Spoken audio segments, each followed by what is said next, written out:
to the finals already, has clinched the runners-up $50,000. And the U.S. Open, presented by Jackson Hewitt from Fountain Valley, Southern California. It's underway with Pete Weber. Almost a Brooklyn cross it over. He'll take it. Well, that did go Brooklyn, and we saw a lot of that this week. We talked about the tough lane conditions at the Open. This is around the fifth arrow. I told you, Pete, some guys are going to be playing that deep inside line. Walter Ray's going to be going straight. You're going to see some loft right here with Mika-Koivuniemi.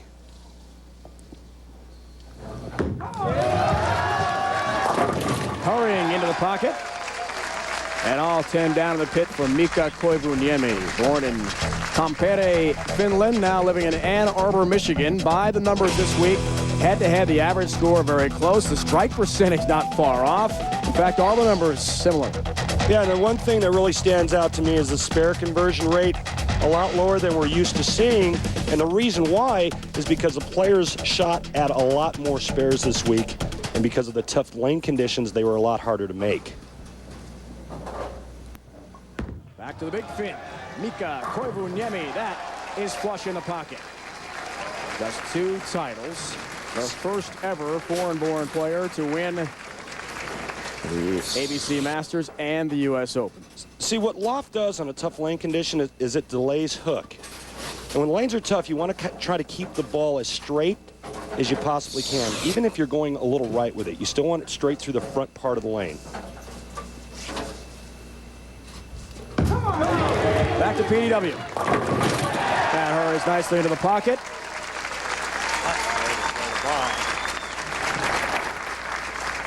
On TV, head-to-head with Mika, he's 0-1, a .235 average. And lost the 2000 Masters in Albuquerque to Mika-Koivuniemi. Just like that.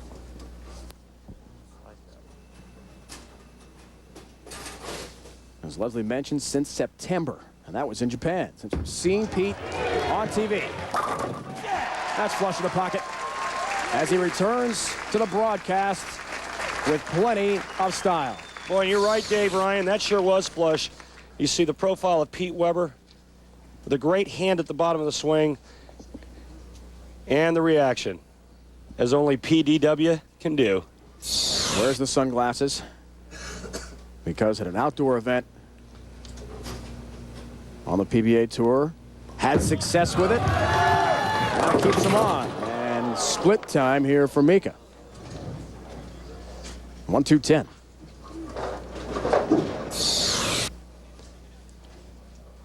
Ball comes in light, leaving the 2-4-10. You want to get the ball over into this area, slide the 2-pin over into the 10, and the ball takes out the 4. 2-4-10, excuse me. Split conversion rate, he's perfect.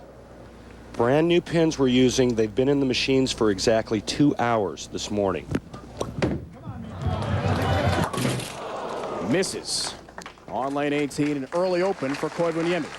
See, and that's one of the struggles this week. The players tried to avoid open frames. If they did miss their target, if they did throw a bad shot, you wanted to leave yourself something you could make. Mika denied Pete Weber the Grand Slam by beating him at the Masters. Pete Weber off to a good start because of the fact that he did make the one bad shot where he went Brooklyn, but he struck. Mika's bad shot resulted in an open frame. Back to Mika. More trouble. Another split for him.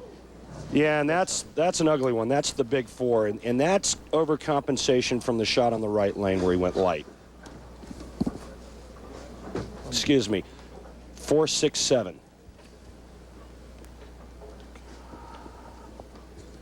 In any event, very difficult to make. Wow. He'll have a tough climb with a back-to-back open unless he can convert. Just takes the 4-7 out. Almost got the messenger across the deck for the 6, but leaves it up. All right, Pete, come on now. Huge opening now for Pete Weber. Has not been on TV since last February 10th. Almost a full year, in fact, to the day. Looking for a 4-bagger to start. That was at the Tar Heel Open in North Carolina. Strike here, he's up 48 pins. Crossing over Brooklyn again. Well, I don't think that's letting it off my hand very well, but That's- I like it. yeah, great result. Not a very well executed shot. Pete grabs it at the bottom, and he's like, wow, Mika just opened twice in a row, and I got 2 huge gifts to give me 4 in a row. The dynamic Pete Weber returns to TV with a tremendous start. 4-bagger. Strike here. Watching with the ESPN in sync. He's got a 58-pin lead. Again comes in high. Pay for it once. Yeah, he paid a little bit for that, but not a split the way Mika had it, just the 610. Exactly, Dave. I mean, same kind of hit. Mika left the big ugly split on. Pete only leaves the 610. Wasting no time. Works quickly and covers for his mark. All right. Still a significant lead as long as he avoids the open frame that Mika could not back-to-back in frames 3 and 4. Walter Ray Williams Jr. awaits on the stepladder format of the championship. He has a huge lead in the points category over the rest of the field. And on the line, 50,000 double points for our 3rd major, in addition to $100,000. Big payday, big tour point day. Mika needs a lot of those. Well, Walter Ray could basically take Paige to Hawaii for a month and still make it to into the top 8 for the World Championships. And right now, Mika needs to do a lot more of this. A superb shot. That ball ends up high flush, all 10 in the pit. You know, I talk a little bit about grabbing it. You don't want to grab it at the bottom. Now, on an easier pattern, like, say, a house condition that you bowl on in league, if you grab the ball at the bottom of the swing, because of the way the lanes are oiled, you don't see the change of direction down the lane. The ball still gets to the pocket. On this pattern, if you grab it at the bottom, it's almost always disaster. Needs it over here, has it. Probably the best ball he's thrown on the day. Comes in the 6th frame. He's down 36 pins, though, to PDW. It's the first match of the 60th U.S. Open presented by Jackson Hewitt from Fountain Valley in Southern California. The dynamic was held, known then as the BPA All-Star, was played in Chicago. Since then, 28 different cities, the 2nd straight year. We're here in Southern California. Learn much more about the history of the U.S. Open, all 4 of our PBA majors on the web, PBA.com, the best bowling website out there. Over there this time. Live simulcast events going on last night, all the way to the final day of match play. Back to Pete. That came in lights.